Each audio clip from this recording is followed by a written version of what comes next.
Iri u goditet 3 herë me thikë, arrestohen 2 të mitur. Marrëveshjet për motive të ndryshme që shpesh herë dalin të jenë banale, po vazhdojnë të shndërrohen në shkak për kërcënime dhe përleshje në mes të rinjave në vendin tonë, duke eskaluar jo rrallëherë edhe në rrahje brutale, sulme fizike dhe përdorim të armëve, raste që shpesh herë përfundojnë me pasoja të rënda dhe kërkojnë ndërhyrjen e policisë. Siç raporton Sinjali, një rast i tillë i rënd së fundi ka ndodhur në Prizren, në zonën e njohur si banesat e ISHTMK-s, ku një i ri ka mbetur i plagosur rënd si pasojë e një sulmi me thikë. Sipas informacioneve, viktima është goditur disa herë me thikë dhe ka pësuar lëndime serioze, ku më pas u dërgua me urgjencë në spital.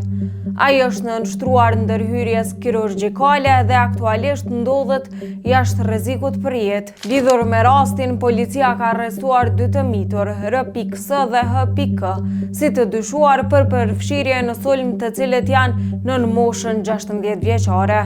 Rasti po trajtohet nga organet kompetente, ndërsa hetimet janë duke vazhduar për zbardhjen e plotë të rrethanave të ngjarjes.